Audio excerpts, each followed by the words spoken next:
The second season of the Monster series, which tells the story of Lyle and Erik Menendez, two brothers who are in the lead role in the trial in which a much darker and deeper past is revealed after it is revealed that they killed their parents, Jose and Kitty Menendez, in 1989 was released yesterday. But how true was the story told in the Netflix show? After its release, the way the series portrayed the events and characters caused great controversy. The way Lyle Menendez's character was portrayed, the fact that the main points of the events were not highlighted and instead comedic content was added, almost none of the evil of the parents were detailed, and the fact that the children were portrayed as if they were cold-blooded killers when the real victims were children was heavily criticized by both viewers and commentators. Now let's examine the details that are completely misrepresented in the series. Lyle Menendez's character. The character of Lyle was portrayed as a very insensitive, aggressive, manipulative sociopath in the series. However, his friends who testified as prosecution witnesses proved that the opposite was true. Lyle turned out to be someone who was easily exploited, very naive and extremely generous to people. Lyle is presented as acting completely in the court scenes. In other words, the series actually condemns Lyle directly, in its own way. When his trial is over, he says that he thinks he did his part well and that his crying was just an act. However, Lyle Menendez's behavior and statements during the hearing were examined by expert psychologists, and it was confirmed that these actions and statements completely reflected the truth and that such acting was not possible. Did you cry? Yes. Did you bleed? Yes. Were you scared? Very. Did you ask him not to? Yes. How did you ask him not to? I just told him, I don't.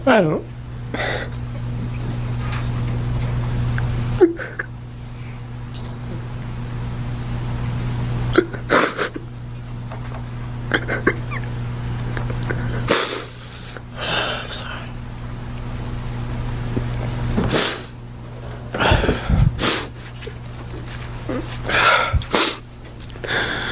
I just told him that I didn't want to do this.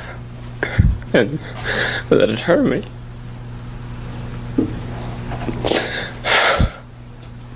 Here were some other details about the character in the series.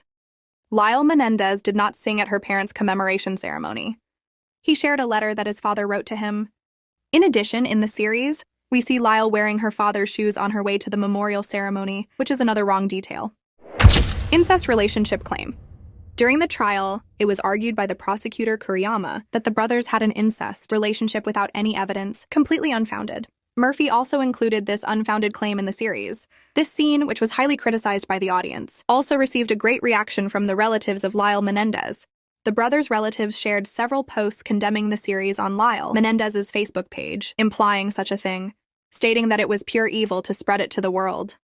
While there are so many events and details that they need to reflect, it is quite disturbing that they include this unfounded scene. The audience, on the other hand, described the incest depiction of the brothers as inferior, satanic, and disturbing.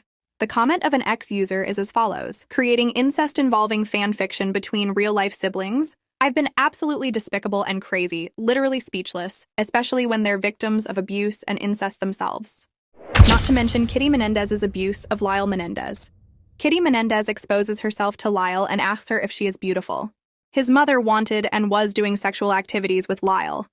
Lyle puts an end to these prolonged harassments of her own free will. After that, his mother begins to approach him with a more aggressive and hostile attitude than ever. Despite all this, Lyle never refers to what happened between her and her mother as sexual harassment. He is almost defending his mother. The expert psychologist Dr. John Conte, who evaluated Lyle, explained that in Lyle's statement, that he actually gave a slight version of the harassment and that what he described in the sessions he had with him was much worse. However, the harassment and rape of their mother, Kitty Menendez, against her children was never included in the series. No one to say anything good about Jose Menendez. In the series, more than one witness who went to court and said very good things about Jose Menendez is included. But that's not the case in reality. Jose was such a person that not a single person could be found in the court to speak in his favor. On the contrary, an employee of Jose Menendez said he had to hide his joy when he heard the news that he was killed.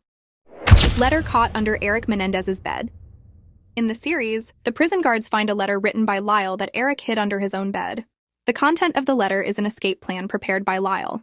But in reality, the situation is different. Lyle writes him a 17-page emotional letter in prison as a sign of his trust in his brother. At the end of the letter, the note is written that please destroy the papers after reading it. but Erik can't bear to destroy it because he wants to show it to his lawyer, because he finds the letter very beautiful, and as a result of his raid on the cell of the guards, the letter falls into the hands of the prosecutor's office. Not emphasizing the diabolic aspects of Jose Menendez. Jose Menendez had many demonic behaviors towards children.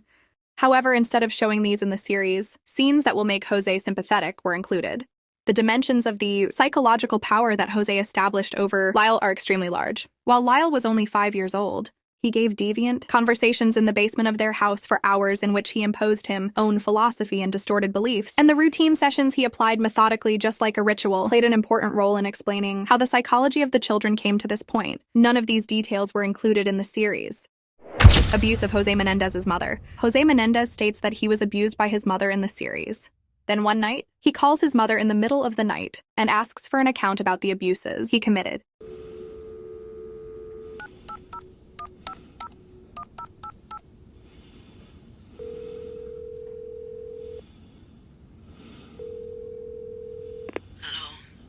Hola, mami, soy José. ¿Cómo estás? ¿Qué hora es? Mami, ¿tú te acuerdas que yo te dije hace tiempo que yo te llamaría para contarte lo que tú me hiciste pasar? ¿Tú te acuerdas de eso? However, in reality, there is no public evidence of these experiences of Jose or his mother. In other words, this supports the series trying to reflect and dramatize the abuse suffered by children, like a chain of abuse between generations. Dominic Dunn's lies. Dominic Dunn appears in the series, depicted as the voice of the mind. However, as a result of a confession made years later, it was revealed that Dunn gave people money to lie. Martha Shelton showed up years later and revealed that Dunn paid her to lie about Lyle. Erik Menendez's launch as gay. Erik Menendez has stated many times that he has difficulty unraveling his real self due to the sexual abuse he has suffered by his father. In court, even by the prosecutor, he was cynically overlooked about his sexual orientation. But Erik has often made it clear in interviews and hearings that he likes girls. Gay. No. The prosecutor brought that up because I was sexually molested, and he felt in his own thinking that if I was sodomized by my father, that I must have enjoyed it, and therefore I must be gay, and the people that are gay out there must be sexually molested, or they wouldn't be, is what he felt. It was upsetting to hear, but I'm not gay, but a lot of gay people write and feel connected to me. However, there are a lot of scenes in the series that imply that he is gay on behalf of Erik Menendez. Who are the real monsters shown in the series? As the episodes of the series progress, it slowly turns out that the series aims to heal the parents who are the real culprits, instead of examining the event in an impartial way. In the statements given by relatives, coaches, and many others, it was obvious that Jose exerted incredible pressure on children. In an incident described by his coaches, Lyle breaks his foot during tennis practice, and his father comes to him and makes fun of him in a sarcastic tone. Lyle tells her father to shut up. Rather than answering his father, talking like that in front of someone makes his father very angry and throws a ball at Lyle's face. Lyle hasn't even run away, because he knows that his father will punish him for the slightest disobedience, and worse things will happen if he escapes this punishment. However, in the series, with scenes like the scenes of Lyle's reaction to the gift card that Jose bought to Lyle, a very wrong perception was created, such as the real children treated their parents badly and their parents were afraid of them. Also in the final scene of the series, Jose and Kitty Menendez are portrayed as a couple in their own way, who never had bad thoughts, while the children are portrayed as cold-blooded killers. These are the mistakes I've only been able to think about so far. In a series focusing on the case of two victims who are still alive, it is quite thought-provoking that such a sensitive issue is handled in this way. The question is, were they really monsters? While it should be, the series showed these two brothers as monsters who were victims of harassment and rape. After the release of the series, Lyle and Erik Menendez also expressed their reactions and sorrows with the statements shared on Lyle Menendez's Facebook page. As Erik Menendez expressed in his statement, "Isn't the truth enough?" Why were these traumatic events wrongly erased instead of allowing the truth to remain true?